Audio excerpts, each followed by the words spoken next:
Hace algunos años leí acerca de un empresario que compró el basurero de la ciudad en donde vivía. Era un enorme terreno que había sido rellenado con basura. Habiendo comprado el basurero, el hombre trajo enormes camiones llenos de tierra que fueron botando encima de la basura mientras unas compactadoras y otras aplanadoras iban presionando y nivelando la tierra hasta que el basurero desapareció por completo y solo se veía un hermoso, enorme y bien nivelado terreno. Luego comenzaron a trazar calles y aceras y muy pronto ese terreno se convirtió en un hermoso lugar, con casas de diferentes estilos arquitectónicos, hermosos jardines, bien iluminadas calles, un parquecito central con atractivas fuentes de burbujeantes aguas, juegos infantiles y, en fin, todo lo necesario para que fuera un codiciado vecindario. Rápidamente la gente compró las casas y por un buen tiempo todos estaban realmente felices de vivir en esa subdivisión de la ciudad. Pero un día las calles comenzaron a desnivelarse, las aceras se rompían, los pisos de las casas comenzaron a hundirse, las paredes se partían, puertas y ventanas se desnivelaban y los techos se abrían y se hundían. Y una por una las casas fueron abandonadas. Esa hermosa subdivisión se convirtió en un cementerio de paredes destruidas y de escombros, y la gente de las otras subdivisiones que permanecían estables comentaban y decían: desde el principio esa subdivisión comenzó mal. Fue construida sobre un basurero. ¿Sabe que hoy tenemos hogares construidos de la misma manera? Por eso el tema del mensaje de hoy es una base para la familia. Por favor, busque el capítulo 5 de Mateo, desde el verso 31. También fue dicho: cualquiera que repudia a su mujer, dele carta de divorcio. Pero yo os digo que el que repudia a su mujer, a no ser por causa de fornicación, hace que ella adultere, y el que se casa con la repudiada comete adulterio. Vayamos ahora al capítulo 7, verso 24. Cualquiera pues que me oye estas palabras y las hace, las compararé a un hombre prudente que edificó su casa sobre la roca. Estamos viviendo en medio de una tragedia nacional, la tragedia de los hogares construidos sobre basura ética y moral, los matrimonios desechables. La gente se casa buscando un ideal que muy pronto se convierte en una carga, por lo cual se busca un nuevo ideal que termina siendo una nueva carga, y así el círculo vicioso es interminable. Para muchos matrimonios fracasados, la solución más rápida es el divorcio. Casi se ha vuelto un estilo de vida. Pero toda la angustia, la desesperación, el infierno emocional que viven quienes se divorcian, afectan a los hijos de los divorciados y a las familias inmediatas de los divorciados. Y es como consecuencia por no obedecer la palabra de Dios. El plan y propósito de Dios para el matrimonio es hasta que la muerte los separe. Un día le pregunté a mi esposa: Joyce, ¿me amarás cuando esté envejeciendo y pierda mi atractivo? Y ella, veloz como un rayo, me contestó: ya lo estoy haciendo. Jamás se une en matrimonio pensando que si no es como usted lo soñaba, se divorcia. Y aunque el matrimonio fue hecho en el cielo, tenemos que vivirlo aquí en la tierra. En una importante revista leí lo siguiente: el panorama nacional está lleno de las víctimas de la epidemia de divorcios. Ex esposas criando a sus hijos solas, ex esposos tratando de empezar una nueva vida y sin embargo seguir tratando de ser un buen padre para sus hijos, a quienes solo ven días específicos. Mientras tanto, los hijos tienen que vivir entre sus padres que están en guerra. Realmente trágico, ¿no le parece? En una encuesta estudio realizado entre 60 familias de clase media, se descubrió que solo el 10% de los excónyuges dijeron que después del divorcio habían tenido relativo éxito mejorando sus vidas. Solo el 10%. En nuestros días, el divorcio se ha convertido en una horrible epidemia que explica el porqué de tantas vidas destrozadas, que producen hogares destrozados, que producen vidas destrozadas, que producen hogares destrozados, y parece que esto no tiene fin. Necesitamos aprender de la palabra de Dios cómo romper este círculo vicioso y poner fuertes fundamentos para la familia. ¿Qué dice Dios al respecto? Busque Malaquías 2:16. Jehová, Dios de Israel, aborrece el repudio. Aquí la palabra repudio significa dejar de lado, separar por fuerza, divorciar. Al hablar de un firme fundamento para la familia, quiero que veamos tres cosas. Primero, el diseño de Dios para el matrimonio. Lo que Jesús dijo en los versos 31 y 32 de Mateo 5 tiene un pasaje paralelo en Mateo 19, comenzando con el verso 1. Aconteció que cuando Jesús terminó estas palabras, se alejó de Galilea y fue a las regiones de Judea al otro lado del Jordán, y le siguieron grandes multitudes, y los sanó allí. Entonces vinieron a él los fariseos tentándole y diciéndole: ¿es lícito al hombre repudiar a su mujer por cualquier causa? Había un maestro, un rabino en esos días llamado Eliao, que enseñaba que un hombre podía divorciarse de su mujer si ella no sabía cocinar, o si ella hablaba demasiado y en voz alta, o si ella decía palabras descomedidas a los padres de él. Y lo que realmente los fariseos le estaban preguntando a Jesús era: ¿estás de acuerdo con la enseñanza de Eliao? La respuesta de Jesús les dijo: ¿no habéis leído que el que los hizo al principio, varón y hembra los hizo? De paso, quiero decir que Dios está en contra de la moderna idea del unisex. Cuando Dios creó a la primera pareja, al hombre le hizo bien hombre y a la mujer bien mujer. Y dijo: por tanto dejará el hombre a su padre y a su madre y se unirá a su mujer y serán una sola carne. Y el Señor Jesús en Mateo 19:6 termina cualquier discusión sobre este asunto al decir: por tanto lo que Dios juntó, no lo separe el hombre. ¿Cuál es el plan de Dios para el matrimonio? Usted puede contratar al mejor constructor del mundo y pedirle que le construya una casa. Pero si él no sabe lo que es una casa, no podrá construirla, sin que importe cuán buen carpintero o constructor es. Uno puede tener los hijos más maravillosos del mundo y decir: voy a construir un hogar cristiano, o voy a construir un hogar como Dios lo diseñó. Pero si usted no sabe lo que Dios diseñó, ¿cómo va a construirlo? Así que, ¿cuál es el diseño, el plan de Dios para el matrimonio? En el capítulo 19 de Mateo hay 3 versos claves. Y como usted bien lo sabe, un verbo es una palabra activa. Esos verbos son dejar, unirse y ser. Cualquier consejería matrimonial tiene que girar en torno a esos 3 verbos activos. Todos los problemas matrimoniales se derivan de un mal entendimiento de estos verbos. De paso, note que Jesús está citando aquí del libro del Génesis. Cuando Dios dice: por tanto dejará el hombre a su padre y a su madre, está hablando de la prioridad en el matrimonio. El matrimonio es la más alta de todas las relaciones humanas, y la relación entre marido y mujer debe ser el lazo más fuerte que la relación entre padres e hijos. Tal vez muchos no estén de acuerdo conmigo en este punto, pero recuerde que yo solo estoy repitiendo lo que Dios dice en su palabra. La relación entre marido y mujer debe ser la más firme, la más fuerte relación sobre la tierra. Cuando usted está criando a sus hijos, ¿sabe cuál es su trabajo como padre, como madre? Es darles a sus hijos alas para cuando tengan que abandonar el nido. La Biblia usa como ilustración las águilas. Mamá águila enseña a sus polluelos a volar. No les enseña a buscar alimento, les enseña a volar. Ve el paralelismo. Los padres sabios prepararán a sus hijos para cuando tengan que volar solos. Nuestros hijos hoy en día no necesitan estar tan cómodos en el hogar. Mamá águila traerá el alimento para sus críos por un tiempo, pero llega el momento en que ella, batiendo sus poderosas alas, los empuja fuera del nido. El aguilucho aterrado cae velozmente, pero a medio camino hacia abajo se acuerda que tiene alas y las mueve vigorosamente y descubre que puede volar. ¿Sabe lo que muchos de nosotros hacemos como padres? Decimos: oh, yo no quiero que mis hijos sufran lo que yo sufrí. Yo quiero que tengan lo que yo no tuve. Muchas veces yo mismo tuve que hacerme la pregunta: ¿les estoy dando a mis hijos solo lo que mis padres no pudieron darme?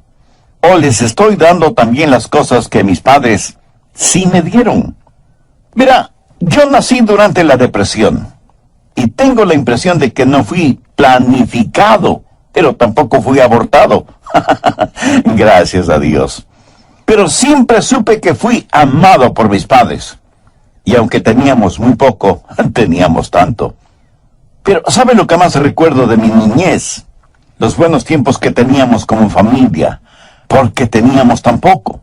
A veces mi papá, porque no había trabajo, decía, bueno, vámonos de pesca. Y pasábamos casi todo el día en una islita, cercana a las playas de Palm Beach en la Florida. Al atardecer encendíamos una fogata en la playa y asábamos los pescados y los comíamos como si hubiera sido el mejor banquete. Aún hoy extraño eso, algo que ningún dinero del mundo puede comprar. Sabe, las cosas no nos hacen felices.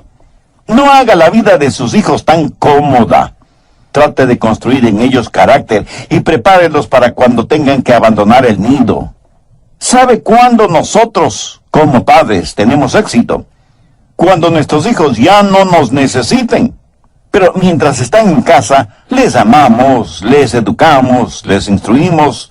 Ellos necesitan nuestro amor y nosotros necesitamos saber que ellos necesitan nuestro amor. Esta necesidad mutua de amar es el fuerte lazo emocional que necesitamos para mantener firme la relación familiar. Pero después de un tiempo, nuestros hijos como que ya no necesitan ese amor paternal o maternal. Y es natural cuando un jovencito no necesita del amor de su madre como lo necesitaba cuando era solo un niño. Pero no hay nada más satisfactorio que cuando vemos que nuestros hijos han aprendido a volar, y usted sabe que les ha enseñado a hacer o a tomar decisiones, a ganar dinero honestamente, a ahorrar, a enfrentar el mundo. No trate de retenerlos más de lo que ellos quieren ser retenidos. Recuerde que son como una barra de jabón. Si la aprieta demasiado fuerte, saltará de su mano. De esto se trata el matrimonio. Un hombre deja a su padre y a su madre y se une a su mujer. Así que el primer verbo activo es dejará y habla de la prioridad en el matrimonio. El siguiente verbo es unirá. Ahora esta palabra no es simplemente que se unirá, sino que significa que se pegará, se soldará a su mujer y habla de la permanencia en el matrimonio. Amigo, jamás considere el divorcio como una opción. Quite esa palabra del vocabulario suyo. El marido está soldado a su mujer. La esposa está soldada a su marido. Muéstreme a un marido y mujer que consideren el divorcio como opción, y yo le mostraré a una pareja que tiene gran potencial para la desintegración de su hogar. ¿Piensa usted que aquellos que se divorcian lo hacen porque tienen problemas? ¿Quiere decir que aquellos que no se divorcian no tienen problemas? Amigo, ¿en qué país utópico cree que está viviendo?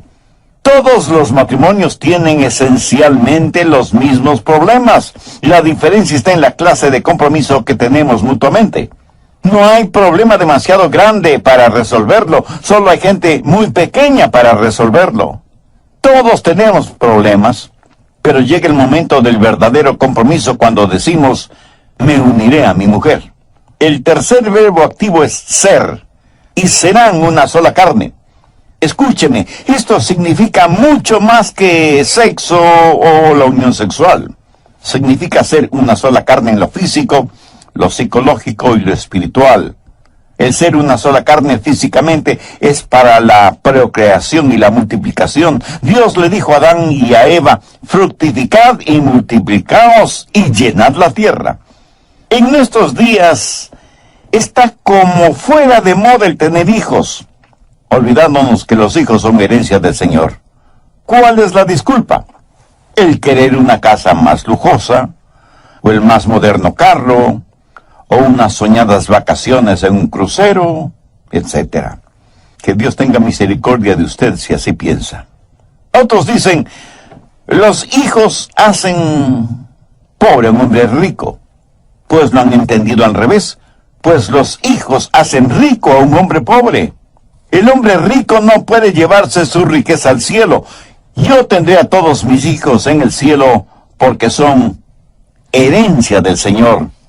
Lo de ser una sola carne psicológicamente tiene que ver con la comunicación mutua. Las más profundas necesidades emocionales y espirituales del hombre son realizadas en la mujer y las de la mujer en el hombre. Dios dijo que no era bueno para el hombre estar solo. Así que la mujer no solo debe ser la esposa, sino también la mejor amiga del hombre y su amante en el mejor sentido de la palabra. Y ser una sola carne en lo espiritual es para comunión. Si esposo y esposa no se comunican, se desintegran. No hay nada más precioso y valioso que el ver a un hombre y a una mujer unidos en matrimonio. Son una sola carne en lo sexual, lo psicológico y lo espiritual, y juntos aman a Dios. Ese es el plan divino para el matrimonio. Ese es el plan diseñado por Dios mismo. En esta serie Edificando sobre la Roca, en el programa anterior, comenzamos a estudiar una base para la familia, basado en Mateo 5:31 y 32 y Mateo 7:24, y vimos el primero de 3 puntos importantes. Primero, el diseño de Dios para el matrimonio. Espero que tenga su Biblia a la mano y un cuaderno para tomar notas. Bien, entonces prosigamos. Segundo, la permanencia en el matrimonio deseada por Dios. En Mateo 5:31 y 32, Jesús hace referencia a Deuteronomio 24 para poner en evidencia lo que el deseo de Dios es en la permanencia en el matrimonio. Y Jesús permitió, escuchó bien, Jesús permitió, no ordenó, el divorcio por una sola razón: fornicación, adulterio. Veamos Mateo 19 desde el verso 5.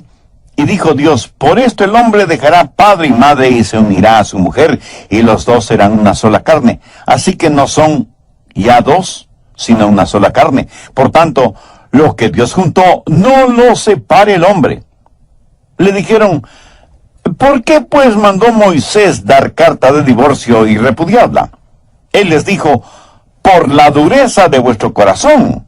Moisés os permitió repudiar a vuestras mujeres, pero al principio no fue así. En otras palabras, Jesús estaba diciendo que el divorcio nunca fue parte del plan de Dios para el matrimonio, y que si Moisés lo permitió, fue debido a la dureza del corazón del hombre. Ahora, note las palabras de Jesús en el verso 9. Y yo os digo que cualquiera que repudia a su mujer, salvo por causa de fornicación, y se casa con otra, adultera, y el que se casa con la repudiada, adultera. Note que aunque Moisés permitió el divorcio, no lo ordenó, porque eso no es parte del plan original de Dios. La palabra griega porneia, raíz de la palabra pornografía, significa inmoralidad sexual. Y el acto físico de inmoralidad sexual dentro del matrimonio fue la razón que Jesús dio para el divorcio. No lo ordenó, pero tampoco lo defendió. Pero ponga atención. Jesús enseñó que la restauración y el perdón, aun en el caso de infidelidad matrimonial, es mucho mejor. Y el ejemplo clásico es la vida del profeta Oseas, cuya esposa, Gomer, fue una prostituta esclava. Y Oseas la compró, le perdonó, se volvió a casar con ella, la restauró y la trajo al seno del hogar. Ese es el ideal de Dios. Y yo doy gracias a Dios por todos los Oseas de este mundo que están listos a perdonar y a restaurar sus matrimonios. Hay disculpas realmente tontas para justificar el divorcio. Ya no nos amamos, somos incompatibles, no nos entendemos, y qué sé yo cuántas cosas más. Amigo, ninguna razón aparte de la fornicación y adulterio justifica el divorcio. ¿Por qué? No es el amor el que sostiene su matrimonio, es al revés, es el matrimonio el que sostiene su amor. Cuando usted piensa en el amor, seguramente está pensando en una emoción, pero Dios habla de compromiso. ¿Ha notado que Dios nos ordena amar? Busca Efesios 5:25. Maridos, amad a vuestras mujeres. Y eso, mi amigo, no es una sugerencia, es una orden. Se nos ordena amar a nuestras esposas. Y si el amor es algo que se nos ordena hacer, quiero decir que es algo que podemos aprender a hacerlo. En Tito 2:4 dice que las ancianas deben enseñar a las mujeres jóvenes a amar a sus maridos y a sus hijos. Verá, el amor no es algo efímero o emocional que unas veces lo siente y otras veces no. Hoy siente amor por alguien, mañana no. O sea que usted no es más que una víctima del amor. Oiga, la Biblia no enseña eso. Dios, por medio de su palabra, nos ordena amar. Me apresuro a decir que no hay nada de malo en el romance, ni con las emociones. Espero que usted siga disfrutando de la luna de miel. Trágicamente muchos la han convertido en luna de hiel. Recuerdo mi tiempo romántico con Joyce, mi esposa. Desde mi asiento en la iglesia yo la miraba a ella, cantando en el coro, y pensé, amo a esa muchacha con todo mi corazón. Y hasta me parecía que ella tenía un halo sobre su cabeza. Claro, eso era solo mi imaginación. Pero para mí, todo eso era lo romántico, y las noches de luna, y las rosas, y las palabras suaves y dulces. Fue maravilloso. Pero lo más estupendo es que continúa haciéndolo. Luego la crianza de 4 hijos, el entierro del quinto que murió en su infancia, la educación de todos ellos, y yo tratando de terminar mis 7 u 8 años de estudio, teniendo familia y trabajando a medio tiempo casi en cualquier cosa, para poder ser el proveedor de la familia, mientras mi esposa permanecía en casa cuidando y educando a nuestros hijos. Fue un tiempo difícil, con disgustos y desacuerdos, y aunque me casé con una hermosa muchacha, con el tiempo se convirtió en una complicada mujer. Y supongo que lo mismo ha pasado conmigo. Yo tuve que hacer algunos ajustes en mi vida, y ella también. Con todo y eso, las cosas fueron duras, y las siguen siendo. Y tanto mi esposa como yo tenemos que ser flexibles. ¿Sabe qué es lo que nos mantiene juntos? Es el amor, no el romance. ¿Sabe qué es lo que mantiene nuestro amor? Es el compromiso mutuo. Sí. Ya no vivimos un romanticismo juvenil. Ahora lo romántico, como nosotros mismos, ha madurado y es más significativo debido a la experiencia. Maridos, amad a vuestras mujeres. Mujeres, amen a sus maridos. Algunos quieren justificar el divorcio diciendo que es por el bien de nuestros hijos. No queremos que crezcan en la atmósfera de un hogar infeliz. Bueno, permítame decir que los estudios realizados en hogares destrozados por el divorcio no respaldan ese razonamiento. El divorcio nunca es un factor positivo para los hijos. Muchas parejas que consideran el divorcio creen que solo tienen 2 alternativas: peleas y argumentos o el divorcio. Pero quiero decir que hay una tercera alternativa: haga las paces con Dios, y tendrá la fuerza emocional, psicológica y espiritual para que su matrimonio funcione como Dios quiere que funcione. Cuando alguien se divorcia y dice que es por el bien de los hijos, eso es por lo general un acto de egoísmo. Usted lo presenta como un acto de noble sacrificio, cuando debería estar haciendo algo para mejorar sus relaciones con su cónyuge, en vez de romper el corazón y la vida de sus hijos. Otros justifican el divorcio diciendo, pero es que yo tengo el derecho a ser feliz. ¿Sabía que Dios tiene otro plan para usted? Él quiere que usted sea santo. Querer ser feliz está bien. Pero cuando la búsqueda de la felicidad es su primordial meta en la vida, está cometiendo el más grande acto de egoísmo que terminará, aunque usted no lo crea, en la más grande infelicidad. Usted no vive en aislamiento, y cuando se casó, usted hizo un voto sagrado frente a su cónyuge. Así que no solo es su felicidad, sino también la de su esposo o esposa. Además, usted hizo ese voto delante de Dios, y su voto a Dios es más importante que su felicidad. Usted quiere ser feliz, y puede serlo, si es que obedece a Dios. Y hay quienes tratan de darle un tinte espiritual al divorcio y dicen, Dios me está guiando en este asunto, Dios quiere que me divorcie. Escúcheme, Dios nunca, nunca, nunca, nunca se va a ir en contra de su propia palabra. Nunca. Y Él no va a hacer una excepción para usted, se lo aseguro. Y si usted me dice, pero pastor, mi matrimonio está en tremendas dificultades. Le creo, mi amigo, le creo. Pero permítame decirle que las dificultades en el matrimonio no se curan de la noche a la mañana. Y aunque usted tome la decisión de rehacer su matrimonio, será un camino tortuoso porque los matrimonios enfermos no se curan instantáneamente. Sin embargo, la dirección de su matrimonio puede ser cambiada de inmediato. Quiero decir, usted comienza a ir en la dirección correcta. Tomará tiempo el que llegue a donde debe llegar, pero por lo menos sabe que está yendo por el camino adecuado. Por medio de la consagración y la sumisión de su voluntad, la dirección de su matrimonio, de su hogar, puede ser cambiada de inmediato. Si el 10...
% de su matrimonio usted lo considera negativo, prefiere destruir el 90% positivo en vez de tratar de mejorar el 10% negativo.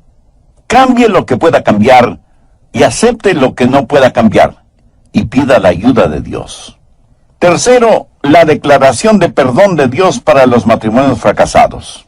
Mateo 6:12. Y perdónanos nuestras deudas, como también nosotros perdonamos a nuestros deudores. Escuche con atención lo que voy a decir. No estoy tratando de poner un sentimiento de culpa en nadie que se ha divorciado y se ha vuelto a casar. De ninguna manera. Dios es un Dios de perdón y de gracia. Y si usted ha fracasado y su matrimonio está irreparablemente roto y se ha vuelto a casar y ya tiene un nuevo hogar, el agua derrama a los divorciados y divorciadas como a ciudadanos de segunda categoría en el reino de los cielos. Es algo incomprensible que si un criminal preso se salva espiritualmente en prisión, sale de la prisión al púlpito a predicar el evangelio. Y nos maravillamos de lo que Dios ha hecho en esa persona. Pero si alguien se divorcia irreparable y definitivamente, le tratan como si a la gracia y el perdón de Dios no pudiera alcanzarle. Mi amigo, mi amiga, si usted se arrepiente de su pecado y entrega su corazón al Señor Jesucristo, cuando el Señor le llame a su presencia, usted irá al reino de los cielos. Romanos 8:1 dice, ahora pues ninguna condenación hay para los que están en Cristo. Primera de Juan 1:7, la sangre de Jesucristo su Hijo nos limpia de todo pecado. Isaías 1:18, venid luego, dice Jehová, y estemos a cuenta. Si vuestros pecados fueren como la grana, como la nieve serán emblanquecidos. Si fueren rojos como el carmesí, vendrán a ser como blanca lana. En la Biblia se relata la historia de una mujer sorprendida en el mismo acto de adulterio. Y había quienes querían apedrearla de acuerdo a la ley. Veamos Juan 8, desde el verso 7. Y como insistieron en preguntarle, se enderezó y les dijo, el que de vosotros esté sin pecado, sea el primero en arrojar la piedra contra ella. Vamos a Juan 8, versos 10 y 11. Enderezándose Jesús, y no viendo a nadie sino a la mujer, le dijo, mujer, ¿dónde están los que te acusan? ¿Ninguno te condenó? Ella le dijo, ninguno, Señor. Entonces Jesús le dijo, ni yo te condeno. Vete y no peques más. Por cierto, el divorcio siempre es algo malo. Y mientras el Señor me dé vida, siempre estaré en contra del divorcio. Pero hay que saber mantener el balance. Y aunque nunca debemos en forma farisaica bajar los paradigmas divinos, tampoco debemos endurecernos espiritualmente frente a aquellos que necesitan de la gracia de Dios. El divorcio es como un peligroso precipicio, y nosotros como cristianos individualmente y como iglesia colectivamente debemos construir una alta y fuerte muralla para que la gente no se caiga al precipicio. Pero para aquellos que logran lanzarse a ese abismo, debemos tener en el valle una ambulancia para brindar ayuda y primeros auxilios a quienes al caer quedarán muy mal heridos. Debemos de tratar de salvarles la vida. Si usted está casado y Jesucristo no es la cabeza de su hogar, tome esa decisión ahora mismo para que tenga un hogar bíblico, para que pueda mantener sus votos matrimoniales hasta que la muerte le separe. Si usted está divorciado o divorciada y fue por su culpa, pídale a Dios que le perdone su pecado y reconcíliese con su cónyuge. Si él o ella se han vuelto a casar, aún así vaya y pida perdón por la parte de su culpa. Pida perdón y otorgue perdón para que usted pueda recibir el perdón de Dios. Si usted se ha divorciado contra su deseo y es víctima de las malévolas estratagemas de otro u otras personas, pídale a Dios que quite de su corazón esa raíz de amargura y perdone a esa o esas personas, aunque ellas no se arrepientan por el mal que le hicieron. Perdónalas en su mente, en su corazón, en su espíritu, y entregue totalmente su vida al Señor, porque Dios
todavía tiene grandes planes para usted. Y si usted que me escucha este mismo momento está atravesando por graves problemas matrimoniales y está pensando en el divorcio, por favor no lo haga. Más bien sumérjase en la palabra de Dios, obedezca la palabra de Dios, y el Dios de la palabra le ayudará a restaurar su matrimonio y su hogar. Y si usted tiene un bendecido hogar cristiano, recuerde que el mejor testimonio que puede dar al mundo es eso, su matrimonio y su hogar. Deje que su hogar, construido sobre la roca firme que es Jesucristo, brille en medio de la oscuridad. Eclesiastés 4:12 dice: cordón de 3 dobleces no se rompe pronto. Eso quiere decir un esposo y una esposa bajo el señorío de Jesucristo. Ese es un cordón de 3 dobleces que el diablo no podrá romper. Mi oración es que Dios selle en su corazón este mensaje, y que si hay corazones, vidas que necesitan ser sanadas y hogares que deben ser restaurados, lo sean mediante la ayuda de Dios. Y aquellos oyentes que todavía no son salvos, hagan una decisión ahora mismo para recibir a Cristo en sus corazones. Si usted sabe que hay una dimensión espiritual que está fallando en su vida y en la vida de su familia, sepa que esa dimensión tiene un nombre